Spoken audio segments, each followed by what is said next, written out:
Hello and welcome to today's Missio Nexus webinar. I'm Heather Pubels, the founder of Leitmotif, a communications consulting firm and Missio Nexus member organization. I'm partnering with Missio Nexus to discover topics and find effective presenters that can address ways mission agencies can improve their marketing and communications efforts. Before we get started with the webinar, I want to let you know that Missio Nexus has a cohort called Communications Director and Staff. If you are involved in marketing or communications with a mission agency, this cohort is for you. It's a great place for you to meet, learn from, and be encouraged by others in your domain. At the end of this webinar, I'll give you instructions on how to find and sign up for that cohort. For today, David Johnson of Silent Images will be presenting our webinar entitled Maximizing Video and Photos to Tell Your Story. David is the founder of Silent Images, a nonprofit that provides professional storytelling for other nonprofits that inspire viewers to take action. He's an international documentary photographer, educator, and author of 2 books on Africa.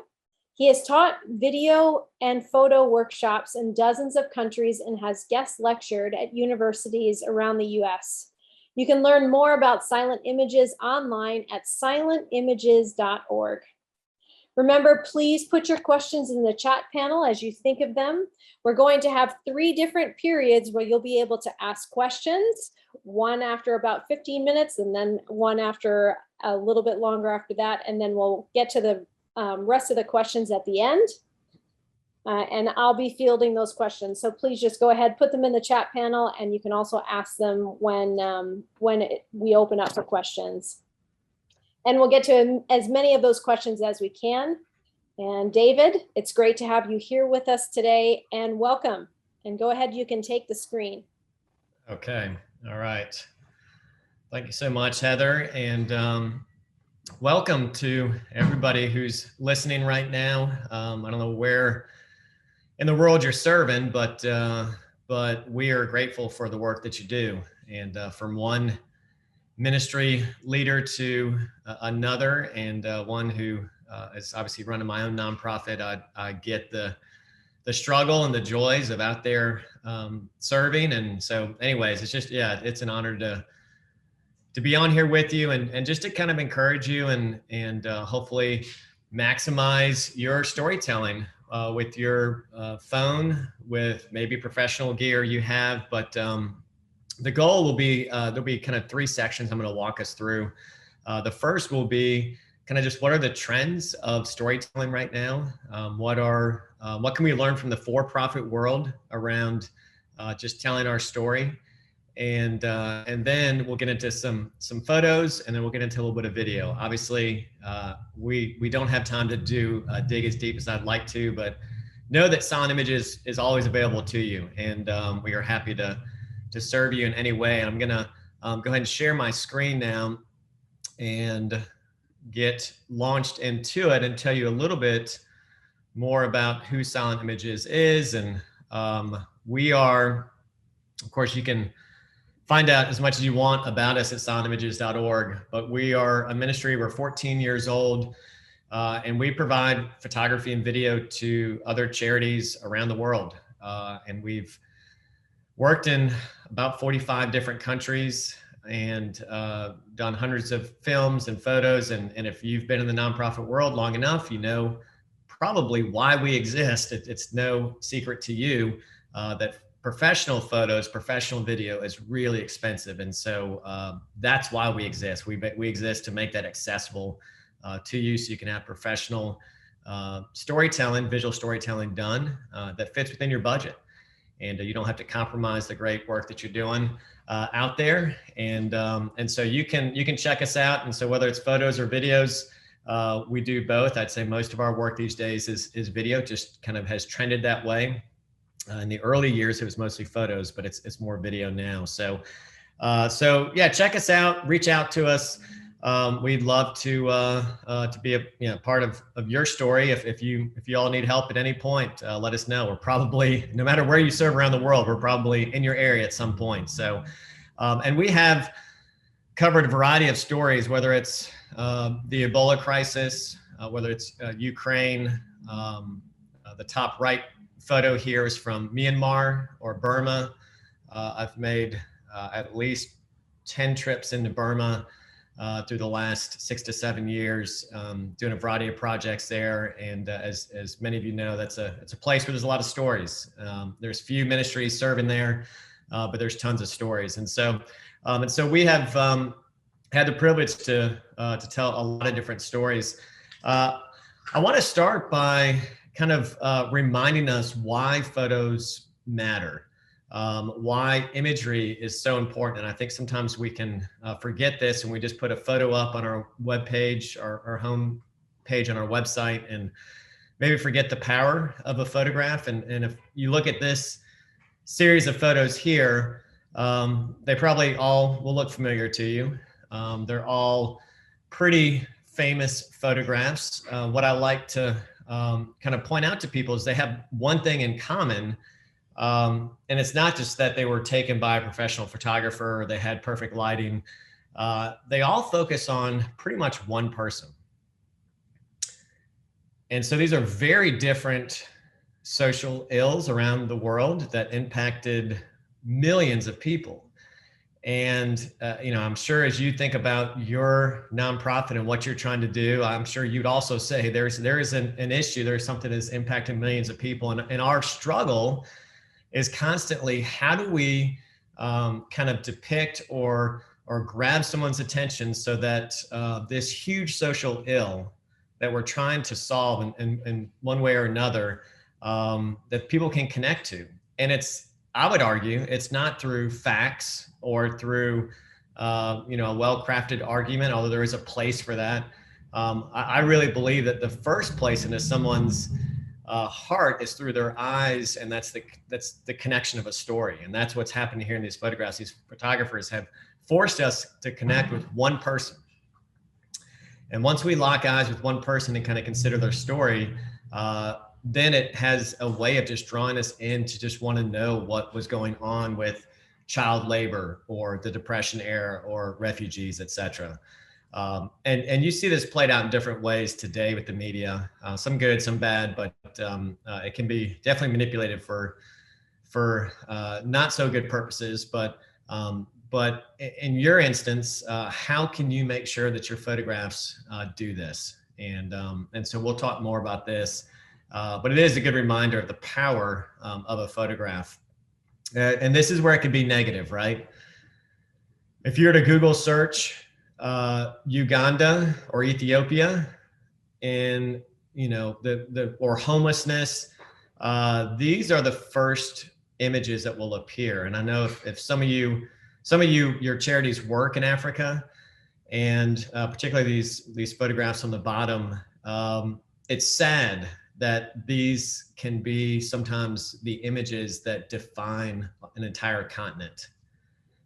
It is not defined by violence and abuse of power. It's not defined by malnutrition or starving children, although that is a part of Africa's story. But this is an example where photographs sometimes can be used and not complete the story, right? And so sometimes we as nonprofits and ministries and charities have to go in and tell a different part of the story. Because people, these are the top images on Google because this is what most of the media runs to. And so we almost have to retrain, re-educate our audience through imagery that balances the complete story of a continent, of a country, of a people group. And so imagery can do that, though. It can be used on both sides. And so I think it's important for us to know what we're up against with some of the trends in imagery. So I just wanted you to kind of reflect on that for just a minute too. I like to share this video because it kind of gives you a day in the life of my team when we're out there. And this will kind of just give you a snapshot of what we're doing with our cameras pretty much day in and day out in different parts of the world.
tell people we have the best office in the world.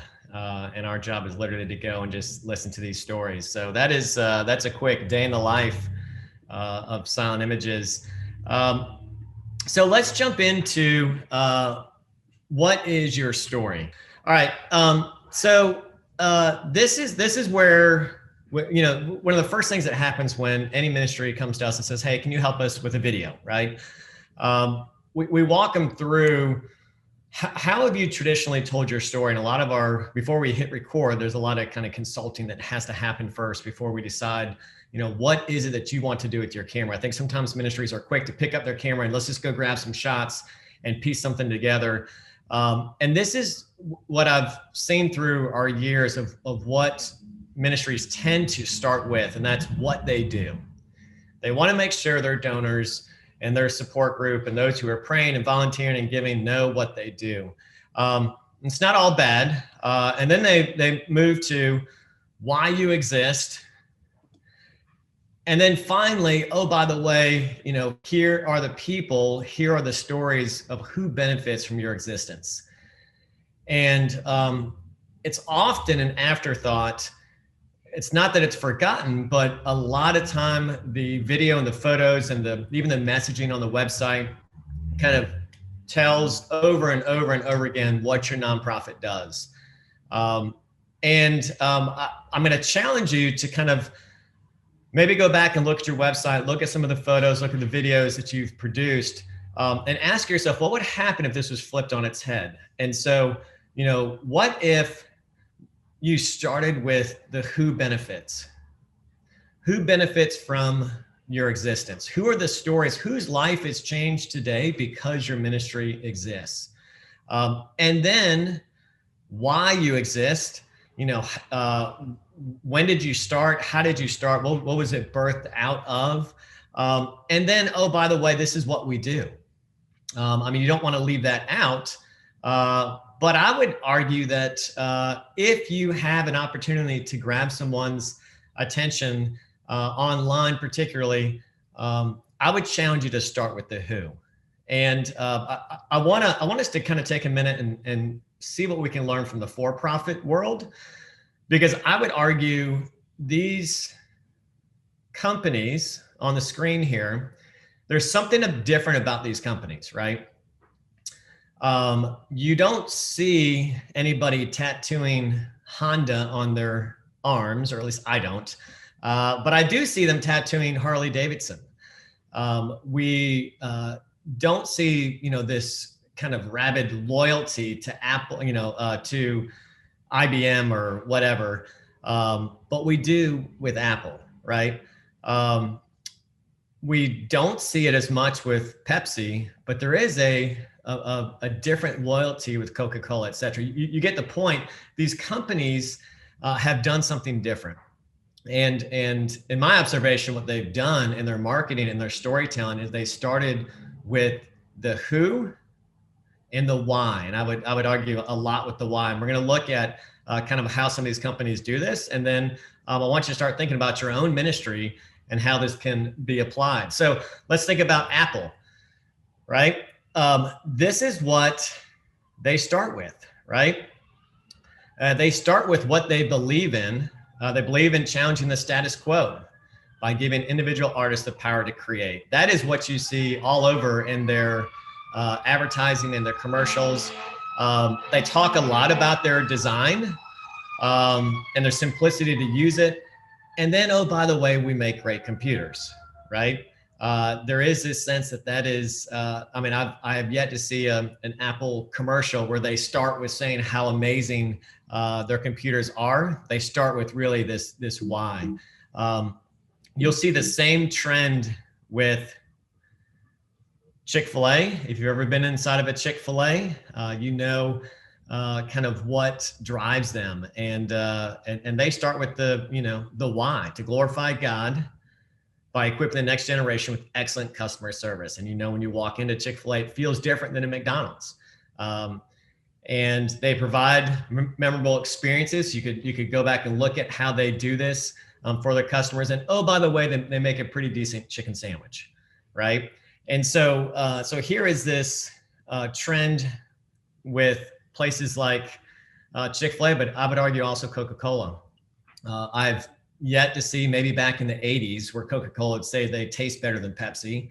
But since then, the marketing is all around providing happiness, by providing a memorable experience, sharing a Coke with family, and oh, by the way, it tastes pretty good.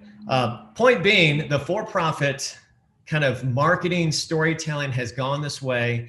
And I'm going to show you a short video. This is how Coca-Cola introduced themselves to India and Pakistan when they first opened their plant there. And so this was kind of their first chance to grab the attention of India. And I want you to watch this video and take note that they obviously very much focused on the who and the why.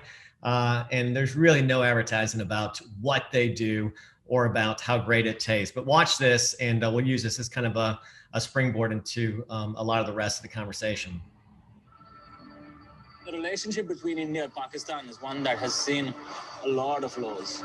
It's stressful, it's tense. It seems it's not improving and it's getting worse. It's only been 60 years that we have been apart. Before that, we were living harmoniously together. I think all the strife would go away if you took away the Baghdad in the middle of the two countries. It saddens me that we have this neighbor that we can't even go visit.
Surely go there. The whole idea of actually touching hands, it's like communicating with each other without words, and that action speaks louder than anything else. This is what we're supposed to do, right? We are going to take minor steps so that we are going to solve bigger issues. It is more about, how similar we are as opposed to how different we are. Togetherness, humanity, this is what we want. More and more exchange.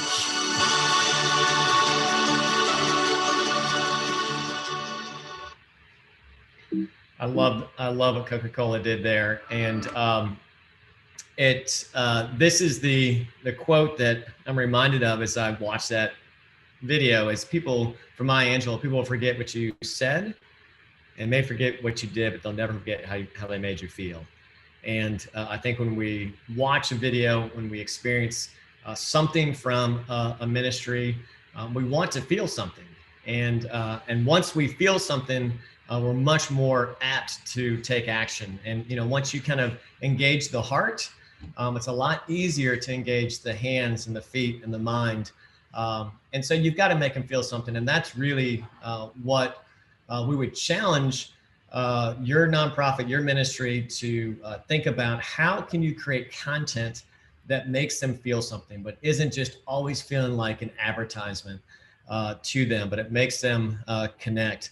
I'm going to show you just a brief video I did just a couple months ago in Guatemala for a ministry, and this is Women of Hope. They do create jobs for women who otherwise would be in pretty dire situations, and so obviously I could have done a video that kind of just told the what they do, but I really wanted to capture a story of one person, and so I got to know Veronica, and you'll see how we kind of led the video around Veronica's story, and really only told very little about what the actual ministry does. But this is kind of how it plays, how it can play out for a ministry. Al principio era una niña quizás no rebelde, pero conocía muy poco a Dios. También tuve una vida muy difícil en mi familia, me afectó parte de mi infancia. Mi mamá me pudo sacar adelante en mis emociones y también para sostenerme cada día y seguir adelante, tanto como en mi alimentación y educación. Y trabajé en diferentes lugares, pero yo siempre pedí a Dios que me enseñara un trabajo estable y aparte igual de que podrían también enseñarnos la vida espiritual, no es tanto solo es trabajo. Dios escuchó mis oraciones y yo escuché sobre que hay un ministerio aquí en nuestro pueblo en artesanía. Entonces desde ahí mi vida fue cambiando, tanto espiritual, emocional, en mi madurez, a pesar de la edad que tenía cuando yo ingresé en Mujeres de Esperanza. He venido yo en tiempos atrás muy destrozada y llegando con Mujeres de Esperanza, mi vida ha cambiado como un collar. Hemos venido en pedazos, poco a poco, uniendo pieza por pieza, creciendo espiritualmente en el ministerio y el valor como mujer. Culminando el día, miramos un collar hermoso que como ahora las personas lo pueden utilizar, verse hermosas.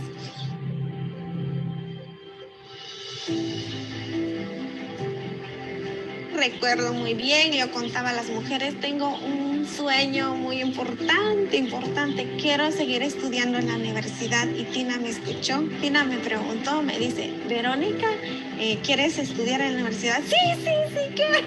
Y yo con mucha emoción, llorando, y dije, gracias Dios, gracias porque mi sueño se va a cumplir. Cumplí ciencias jurídicas sociales como abogada, cumplí 5 años. Ya culminé los 5 años hasta ahora. Una meta que yo he cumplido también y Dios me ayudó para cumplirlo. Y el ministerio ha cambiado totalmente mi vida.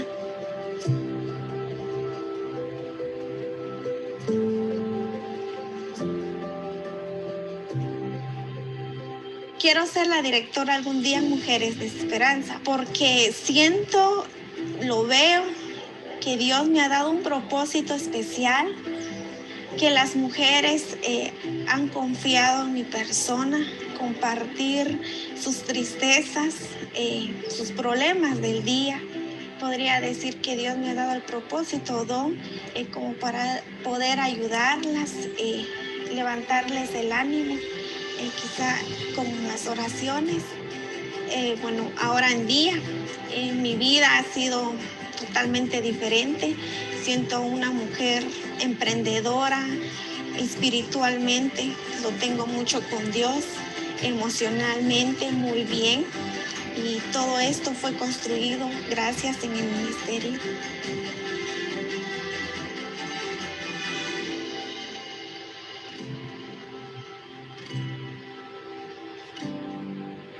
Okay. I'm going to pause here and come back with you, Heather, because what I'd like to do at this point is just have some conversation around what I just shared. And you can ask questions around, the trends that we see in the for-profit world. I realize Coca-Cola has a different budget than your ministry, but I think we need to take cues from them and think about, okay, how can we also put content out there that's effective?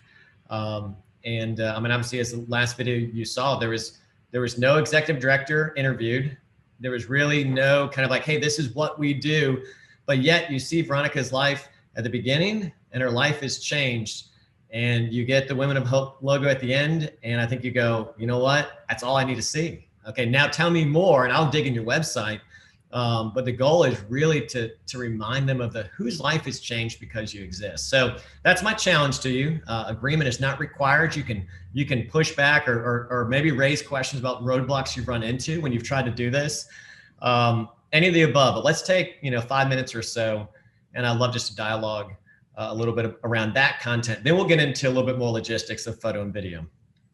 So anyone, any comments or questions, ways that you thought about these principles yourself or ways that you feel challenged by them, please go ahead and put them in the chat.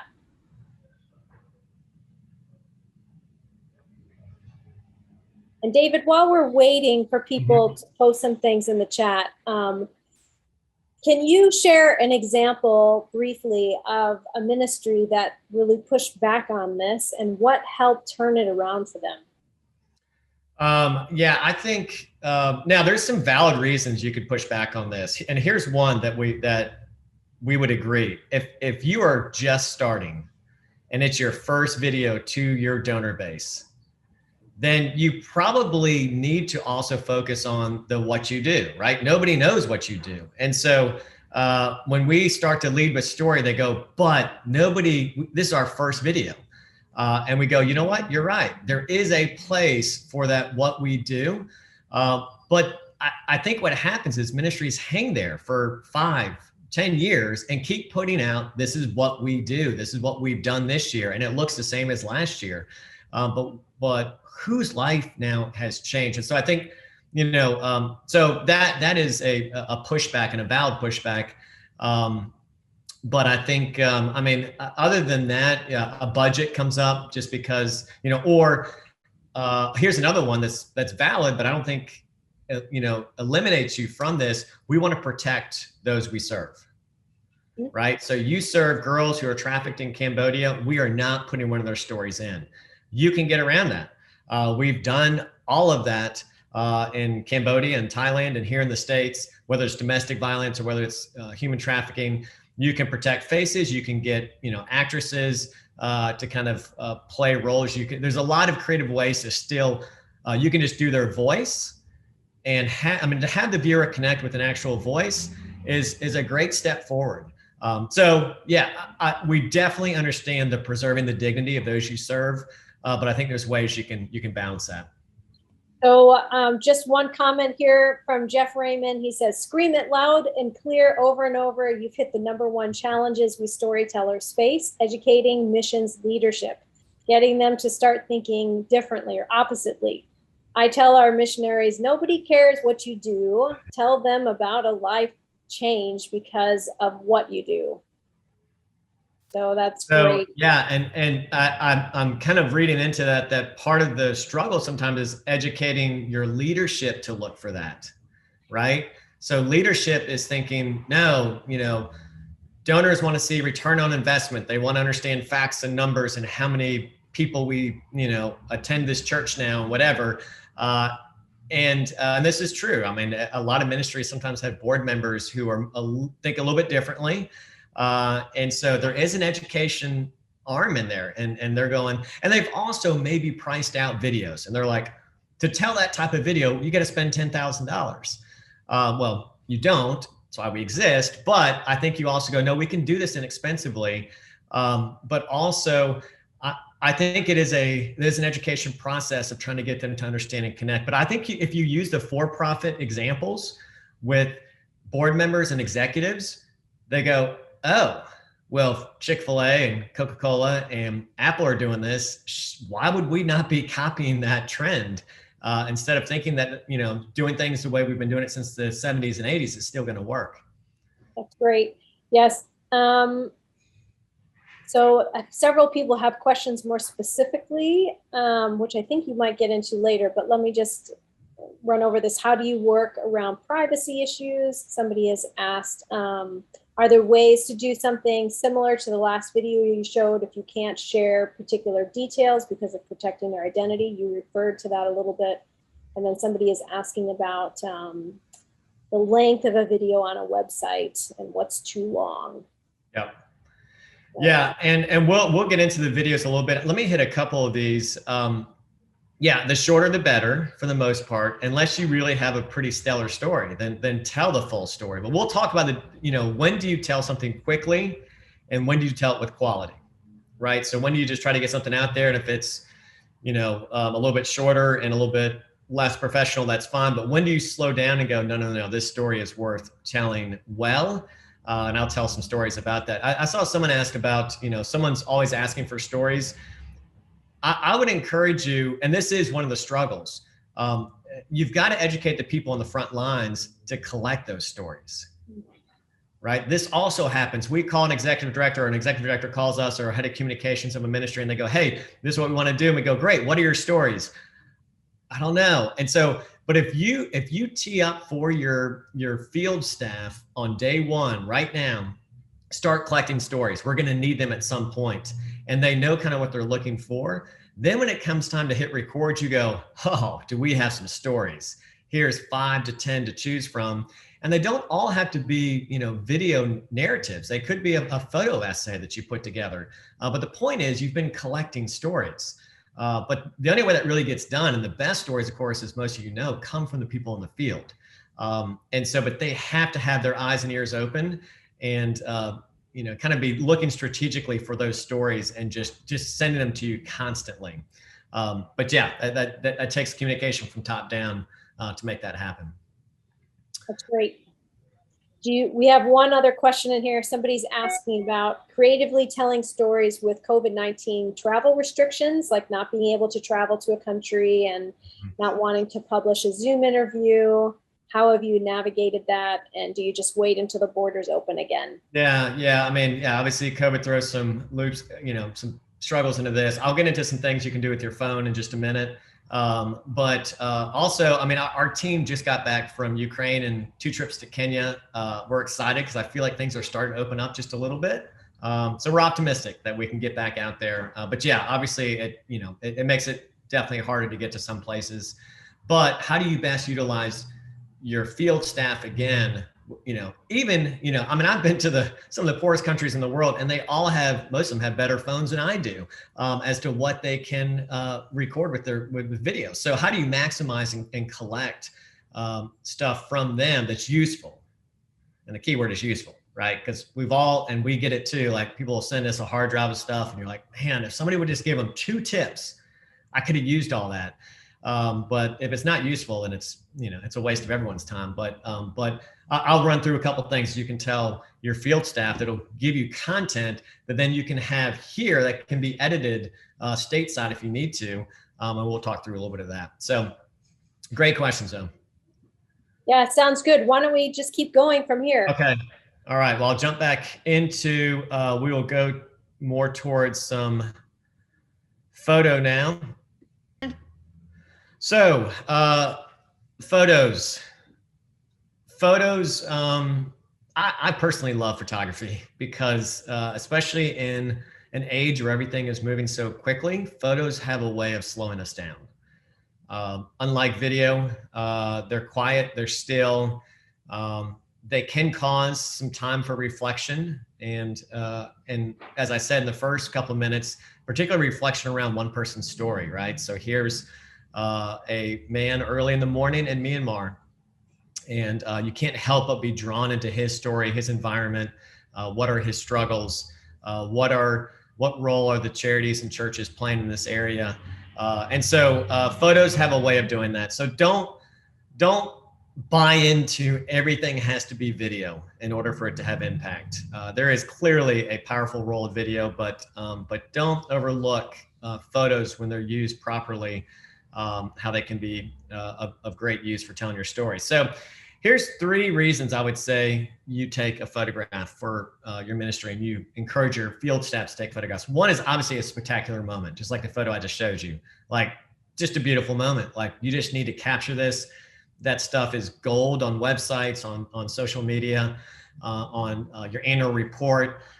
Just look for those moments. And I wish I could tell you, how to do that. That's a photography class in itself. But looking for those. The other thing that you're looking for is there a story happening within this photograph? And I'll show you an example in just a minute. The third one, which a lot of people forget about unless you're a designer, how could this photograph be taken so it gives some sort of space for graphics? And so what I mean by that, if you look at, I'm gonna go back to this photograph before, there's a lot of what we call negative space or empty space. in the right side, upper right side of this photograph, even the top kind of third.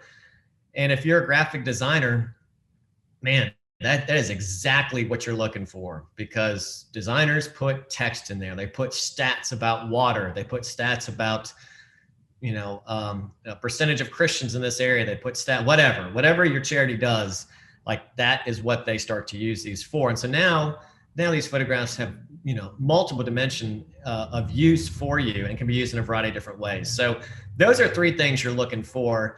Here's another example of one, right? So the whole right side of this photograph is a great place for text. So purposefully, don't, encourage your field staff or yourself when you're out there. Don't center everything. Don't fill the space with your subject. Intentionally grab some shots that create that negative space and an opportunity for a graphic designer to come in and do what they do best. And that's great for your website, in a report, etc. When I was saying story, here's an example of something I was talking about. I spent some time in both Rwanda and Burundi, and you had two tribes warring against each other, the Hutus and Tutsis, for decades there.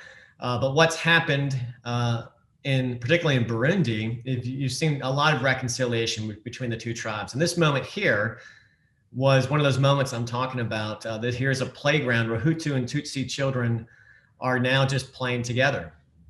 And, it's a fine photograph. It's, nothing spectacular. But to me, the story that's unfolding with these colors in this playground is gold for a ministry, right?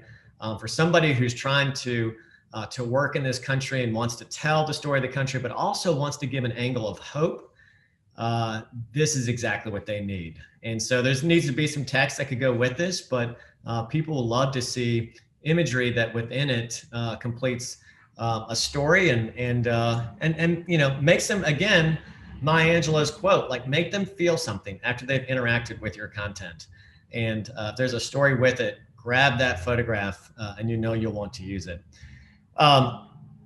Here's another one, obviously with just a little bit tighter negative space. These are really useful when you're trying to protect someone's identity. You don't always have to show a face. So think of ways that you can capture more abstract photographs that are still really, really useful for print and website. So let's talk through the photo a little bit. And I think I'm going to need to, let's see here. I'm gonna skip to here because this is, even though it says video production, I'm still kind of talking photo here. The first thing that you want your staff to also think about is, when do you want to shoot it vertically or when do you want to shoot it horizontally? Okay. And so sometimes you want to keep in mind, where is this going to live? If it's going to live on Instagram stories or Facebook, then you may want to shoot it vertically. And if you want to have it live on a feed or a website or Facebook, again, it could be horizontal, but you want to think about where it's going to live as to how you're going to shoot it. And that definitely is true with both photos and video. The most important thing we tell people with video is that you really should be shooting almost everything horizontal when it comes to video. That's just going to be a lot more useful when it comes to, kind of taking that footage and incorporating it with, maybe you had a professional photographer go there or a videographer go there and they have some footage. You can incorporate iPhone or smartphone footage pretty easily these days with professional footage, and it's not quite as disruptive as if somebody shot it vertically. It just doesn't look great when you get into the editing phase. So just tell your staff, please shoot it horizontal. Do not shoot video vertically. Photos, again, think about where you want it to live and mix it up, because some of those on Instagram stories would be really useful to shoot vertically. So that's just something to kind of take. One thing is looking for light. And I'm going to show you, so we did an entire how-to series with your phone on our website. And I believe that link will be sent to you. It's a YouTube page, and there's about 6 or 7 different videos in this series we did for charities. We actually did it during COVID because we were like, man, everybody's at home. They're trying to figure out how to navigate filming and editing on their phones. And honestly, we weren't seeing people do a great job. So we thought, what if we just give them kind of a basic 101? And so I'm going to show you this short video that my staff put together. And it'll also obviously teach you a whole lot, but it'll give you a sense of what these how-to videos do. And then obviously use these, share these with your teams on the field as much as you want to. They're totally free for all of you to use. Hey everyone, welcome to How To with Silent Images. I'm Tim, and in this video, we're going to be covering lighting at home. So why is lighting important? Well, if you think about it, if you sit down with someone one-on-one, you want to be able to see their face, and that translates to video. You want your audience to be able to clearly see your face and have the ability to connect with you. So there are 3 main types of lighting sources that you may have at your house. 1 is natural lighting that usually comes through your windows. 2 is overhead lighting or fixtures that you might have on your ceiling. And 3 is going to be lamps or other type of lighting sources that you might have scattered throughout a room. As much as you can when you're filming from home, work with natural light, as that's going to be the best source. The main thing to note though is that I have the window directly ahead of me. Notice that if I go this way, it's fine, it's not bad. Ideally, you want some light on both sides of your face. The reason why we say to always have the window in front of you or kind of to the side is that if it's directly behind you, this just doesn't look very good. You might even have the lights turned on in the room, but even still, it's a little too bright. With natural lighting though, there's different types of natural light. There's harsh lighting and soft lighting. Harsh lighting is light that's directly sunlight in your face and makes you squint. That doesn't look too good. Soft lighting is when the natural light is bouncing off objects, or if the sun, for example, is at noon and you just have the natural light coming through the window. That looks a lot better. As much as you can, you want to try to use soft lighting. If there is harsh light coming through a window, try cutting it down. You can use simple things you might have laying around the house to make it soft. For example, you could use a shower curtain against a window. You could use a sheet against a window. Really anything that is going to block and make kind of a transparent look with that harsh light is going to work a lot better. Here's a quick tip for you. On your phone, you should have the ability to do an auto exposure lock where you push and hold on the screen for probably about 3 seconds, and you'll notice that you have then the ability to be able to swipe up or down or left or right, depending on your operating system, to make sure that the lighting looks good on your face. Use that. It's going to make your videos look a lot better. Last but not least, when you're thinking about lighting at home, don't forget about the background. You don't want your background to be too dark, so it might be good to introduce a little bit of subtle lighting behind you. That could be a simple lamp that, again, is not too bright. It could be Christmas lights scattered about. The main goal here is that you don't want to be kind of in a scary cave or dungeon. You want it to feel natural, and so having a little bit of light behind you is a great way to be able to do that. So I hope that these quick tips and information has been helpful for you for lighting at home. Go out there and share your stories. All right. So hopefully hey, everyone. That is helpful for you, especially the auto lock on your phones. I'm sure probably a bunch of you already picked up your phone and looked at it and realized, oh, I didn't even realize I had that on my phone, and I can change my exposure on my phone for both videos and photos. One thing question we get from a lot of people is, okay, so I have a video, now what? I don't even know where to begin with the editing. I want to just at least share with you 4 places you can go. Some are free, but all would be fairly simple for even someone on your field staff to go and put on their computer and be able to at least cut up the videos a little bit, or it could be something that you end up using here. Obviously, Adobe Premiere, the Adobe Suite is the professional version. It's not cheap. It's what we use. It's great.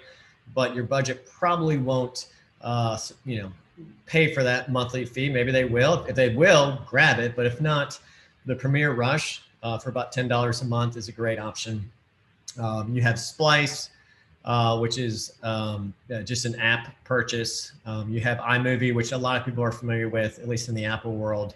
And then Hit Film is also something that I've worked with and my team has worked with a little bit.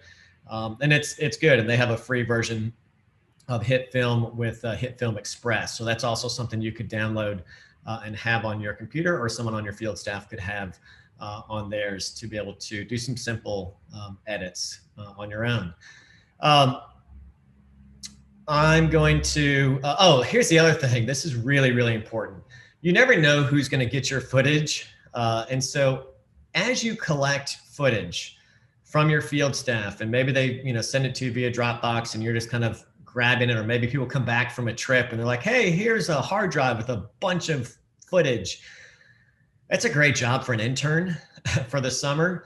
They come in and all this footage needs to be organized. If it's not organized, it's really tough for anybody to come make a video out of it. So think about how you want to organize your footage. And we would say, do not organize it by who shot it or even when it was necessarily shot.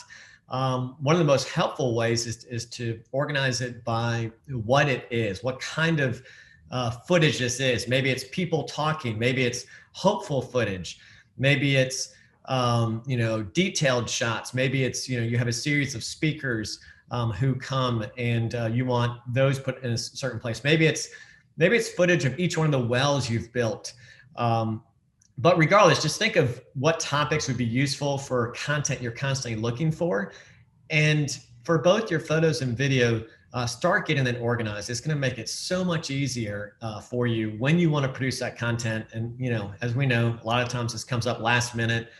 A donor shows up, they want to see something, and you're like, oh my goodness, where do I find this content? Just be proactive with that. And like I said, maybe it's a great job for an intern for the summer, somebody who wants to volunteer and sift through all your footage and just get it organized for you to where it's somewhat useful.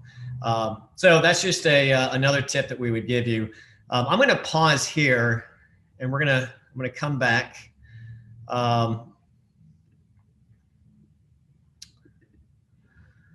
And I want to take a few minutes just to let you ask some questions around the actual shooting of photos and videos. So let's pause here for a few minutes and feel free to ask me.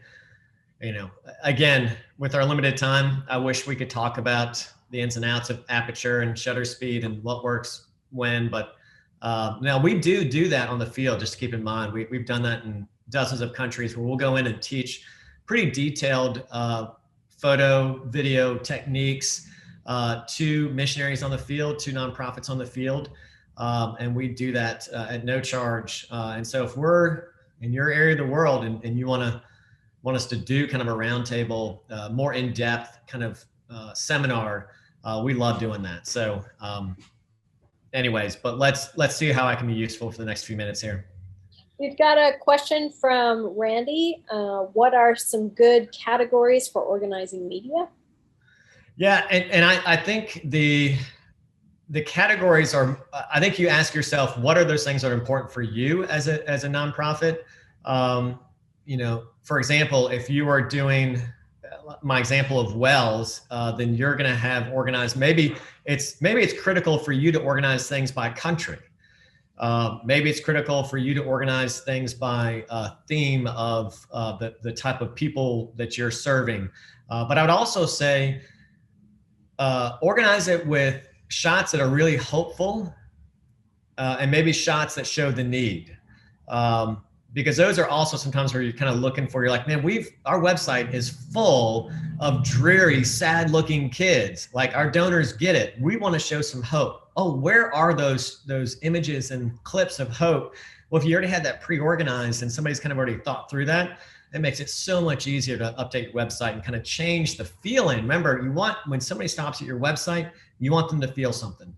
And you want to surprise them. You want it to be disruptive in a good way, because you're up against a lot of other content online. And so your content needs to stand out in some way. So. Great.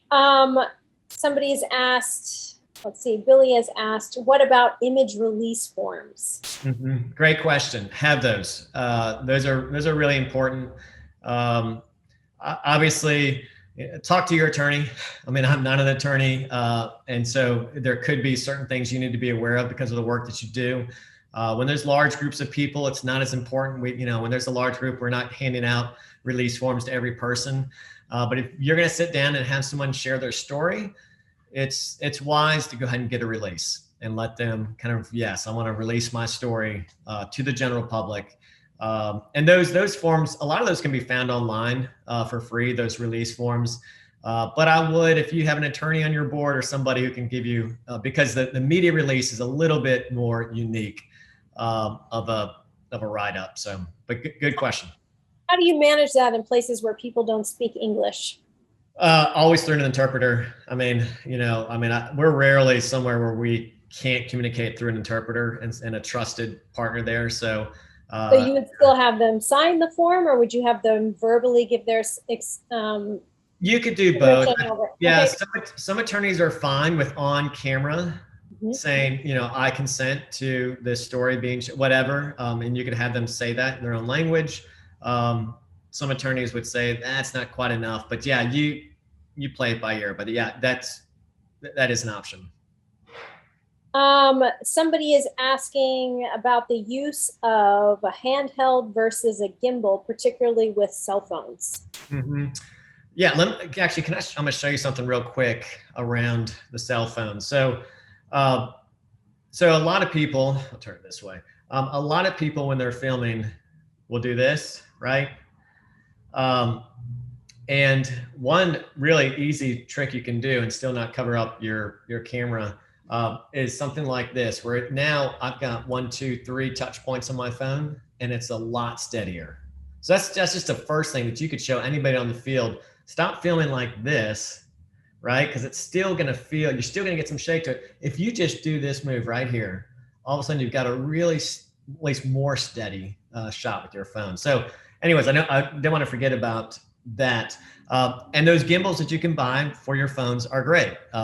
Those little tripods that you can buy for your phone are fantastic. And I bet you if you invested $100 in a cheap tripod or a cheap kind of gimbal for your phone, you would see, just in those two things, the quality of what your field staff are getting, go up tremendously. So yeah, I'm glad you asked that question. Great point. So it doesn't have to be expensive. Go find some cheap stuff, but you've got to coach your field staff and remind them, some of just those few things. Don't shoot it like this. Don't give me a video there. Give me all the video here, 3 touches, use a tripod when you can. And that's usable content. Before I forget too, I don't know if someone was going to ask this, but it does not need to be shot in 4K. People are kind of buying into, especially on the phone, like, they're just going to run out of space real quickly. So it's okay if it's just 1080p. That is still great content. So yeah, I would say, especially on your phone, it can quickly go to 4K, but then people run out of space real quickly, and then you miss a lot of things. So it is not necessary. One more question from Rachel. Do you have any suggestions for a cloud shared drive for footage other than Google, especially when security is a concern? Yeah, good question. I mean, we use YouSendIt and Dropbox when we're sharing larger files. So YouSendIt is typically free until it gets to a certain size. But you can share larger files that way.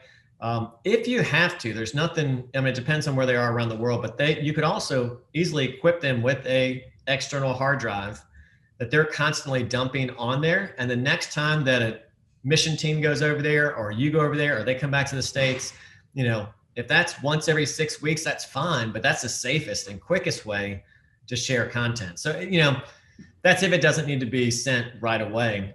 But either way, I would buy your field staff an external hard drive, have them put it on there immediately, because and when a team comes in and they all have stuff on their phones, just have one place they're always dumping it instead of, sending out an email and everybody going, oh yeah, I got something on my phone. I got something on my phone.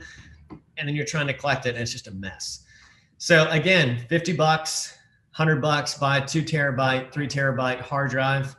That's plenty of space for a year's worth of content. Put it in their hands and start collecting it that way. Great. We're about 5 till the top of the hour, so maybe we should keep going. Yeah. We're, I will jump back into just a few other kind of just tips as we're wrapping up. So here's just some things before you film to ask yourself, who is this audience for? There's a big difference between sending this to a donor base who doesn't know you versus a donor base who does know you. It's a big difference between, hey, we're trying to reach, most of our donor base has been they're now in their 60s, but now we want to reach the 20, 30-year-old donor base. That's a completely different audience and a completely different content, I would argue, that you're going to try to create. So you've got to ask that question: who's your audience? Where will this be shown? To someone's question of the length of things, if you have an audience that's going to be sitting down at an event, you could probably get away with a little bit longer video as long as it's good. If it's going to be living on your website, on your homepage, make it a couple minutes, if that. People don't have a lot of patience there, so make it a little bit quicker. Again, does this need to be done quickly, or do you need to slow down and do it with quality? And definitely there's a time to slow down, a time to kind of, hey, let's just get it out there and get it done quickly, because of whatever reason of the time urgency of it. What's the purpose of your video? What's the call to action? Is it for them to give, to go, to pray? And I know a lot of people will say all three, but I really would challenge you to try to prioritize, primarily, is this for people to give? Or is this, for people to volunteer? Those are a variety of different asks within it. I just like to ask this question for you to wrestle through, because every good film we watch has an antagonist. And so who is the antagonist within your story? And think about how you can leverage that. For example, for silent images, we would probably say one of our antagonists is, kind of the influx of really shallow media, right? So media out there that just doesn't inspire us to do anything good around the world. It just distracts us from things that are significant. And so sometimes we play that antagonist within our story and why we exist. How do you want your viewer to feel at the end of your video? That's a great question to ask before you hit record. I like to do this with some charities, an anti-brainstorming activity. So before you film or before you ask someone to do a video for you, make sure you kind of talk through what makes a video really bad, right? It's too long. It's too boring at the beginning. The music is really bad. There's too many interviews. It's all full of interviews. The charity sounds like they were bragging about themselves the whole time. If those are all things that make a really bad video, that's a starting point for you. And you know what you want to avoid before you hit record. So when telling your story, just be consistent. Use your crisis communication sparingly. We all have probably heard and sit on mailing lists of ministries that are constantly reaching out saying this is urgent. And after a while, it just doesn't feel so urgent. So good stories will be shared. Make sure you equip them easily to do that via social media. I challenge you to kind of, how can you tell your mission in one sentence? And that's really important for you and for your entire staff to be able to do. But also, I think this is important when you're kind of narrowing down the focus of your story. Don't ask money too often. This information versus inspiration, we often challenge people with when they're doing a video. How much is just to inform you about what we do again, instead of inspire you, and quickness versus quality. And I add this one at the end, admit when you mess up. I think our communication with our donor base is important when we mess up a little bit. Tom's shoes, there's a long story there, but of course they started to put the shoe business out of business, the shoemen in Africa out of business, and they realized that, and they kind of came out and said, hey, we're going to do things differently. I don't have time to get into that whole story right now, but the point is, like, be honest, and if you mess up, just say, hey, you know what, we thought this well was going to go here, and it's going to work well, but it didn't. And so I think that type of communication is always appreciated. When I say tell your story in one sentence, here's a great quote from Steve Jobs. He always said, complexity is your enemy. And when he introduced the MacBook Air, he used one sentence: the world's thinnest notebook. And the iPod, a thousand songs in your pocket, right? And people got it. And I think sometimes as charities, as nonprofits, we're constantly trying to explain what we do, and it gets wordy. And so I would just challenge you, even before you hit record on that video, or as you look at your verbiage on your website, as you coach your field staff, do they all know, could they all articulate your maybe complex mission in a really simple sentence or word? And so I think there's a lot we can learn from Steve Jobs and those who have done marketing in amazing ways. I want to watch my time and make sure we have some time for some final questions. All right, anybody have any further questions? We've got about 10 minutes or so. Just a couple of comments that came through while you were speaking. Jim was saying, resist the urge to edit in your camera and shoot wide so you can always edit and crop later. Yeah, that's a great tip. Yep. Shoot wider than you think to. Also, record longer than you think you need to. And anybody who's been in the editing process knows that you need some grace on both sides of it. So, start your recording earlier than you think you need to. Let it go all the way through that scene. Give yourself some room to be able to make that cut. Coach your team on that too. I teach a video and photography class to a high school, and I just tell them, like, there really probably no reason why your clip should be less than 10 seconds. Like, you just need to let it roll. And even if that moment was only 3 or 4 seconds, just let it roll. Trust me, when you get into the editing, you'll be grateful. So I have a question here from First Love. What's the best way to reuse footage for multiple stories when you have limited resources and staff? Yes, and yes, please do that, right? I mean, repurpose your stuff as much as you can. We do it here. And some of that is, you can do, it could be someone on the field talking about something different. And so the messaging is different, the context is different, and you can use some of the same footage again. I think there is a shelf life after a while of the exact same clips being used over and over again, especially within the same year.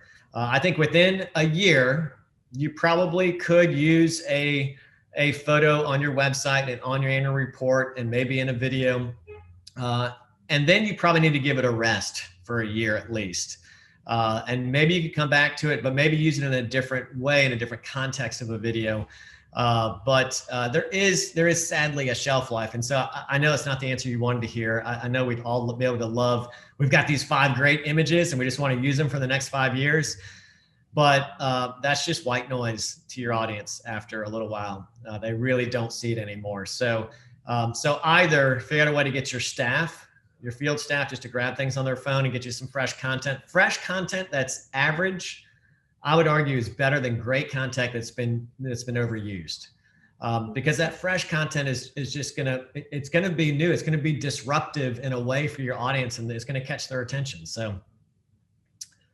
Randy's asking, could you talk a bit more on effectively storyboarding a video? What software do you use and templates? There's not a whole lot of software that at least my team uses.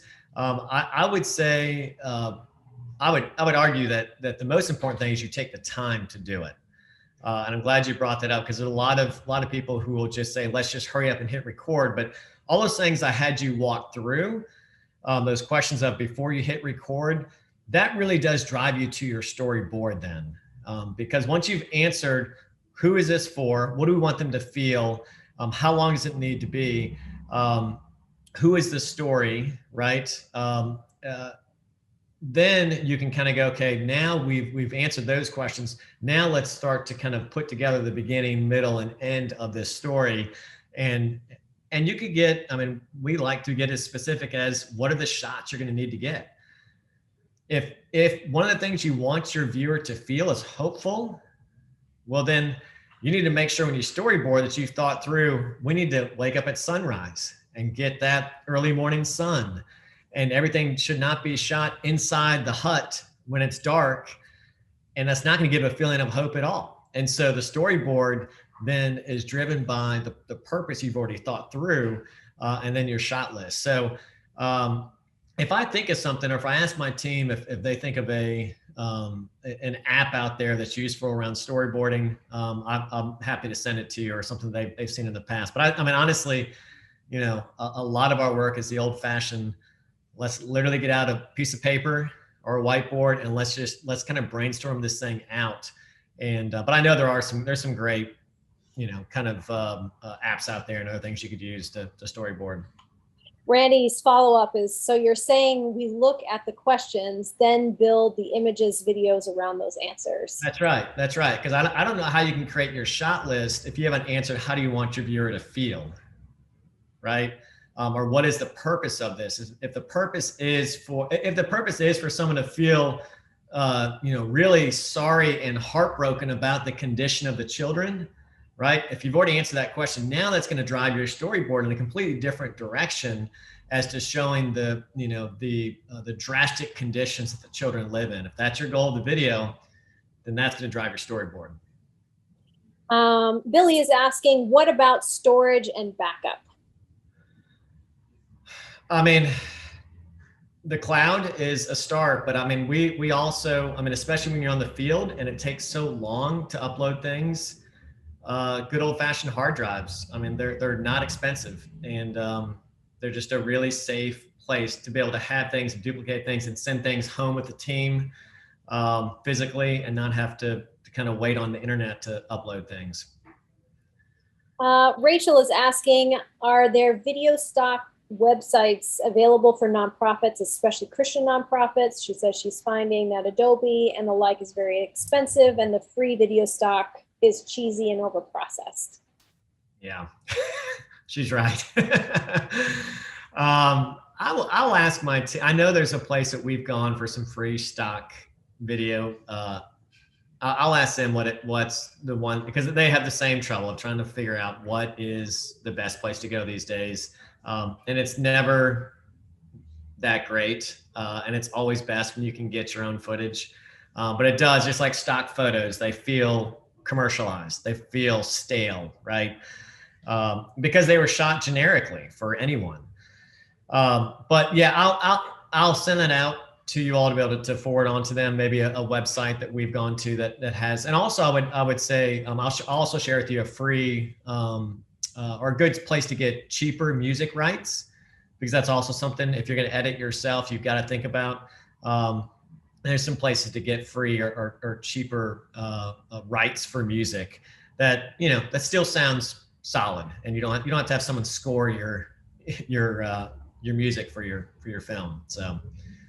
One other question from First Love: do you need to utilize different storytelling techniques for different social media platforms? Do you need to utilize different storytelling? Well, I mean, I would argue yes. If it's you know, Instagram stories and you have 90 seconds to kind of land the plane, that's a whole different storyboarding kind of exercise than it is of like, hey, no, we can actually, you know, bring our viewer a little bit more behind the scenes as to what it's like to live in this village, etc. So yeah, absolutely. Again, that's why the first question, you know, my list of questions of things to ask before you hit record, where is this going to live? Because that also will drive how you storyboard it. I think let's just revisit one other question that was asked before. Somebody was asking about Zoom and what you can do from a distance if you can't go to a place and the borders are not open. Yeah, I mean, again, I would, if you have field staff, equip them to grab it. If you don't have field staff, maybe you find some trusted partners there. Are there some videographers, indigenous to that country that you could call on through some friends of someone they might have used? Yeah. So, I think, those are really your only routes, but, to find out if there's a videographer there who's already kind of in the business, then hire he or she and they'll go grab it for you. But if not, maximize your field staff. Give them, if you gave them a 30-minute summary of what we've talked about, I think you would see your content coming back a lot more useful. Great. Is there anything else that you'd like to share with us before we wrap up, David? No, I just encourage you all. We're always impressed with every ministry we get to work with. And I know everybody's tired and you're trying to navigate a tough season, but I would argue you all have amazing stories to tell.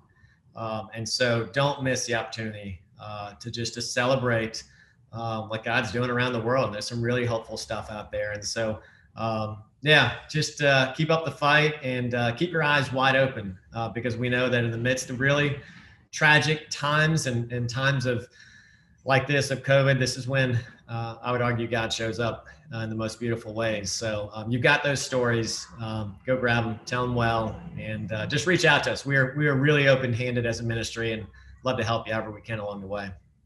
Great. David, is there an email address that people can reach out to you at? Sure. The simplest one is just info@silentimages.org. So info@silentimages.org.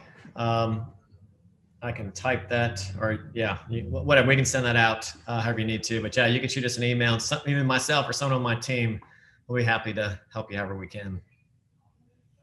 Great. Thank you very much, David, for what you've shared with us today. You are welcome. We're going to wrap up here. Mary Kay, excellent. You've got our closing slides there.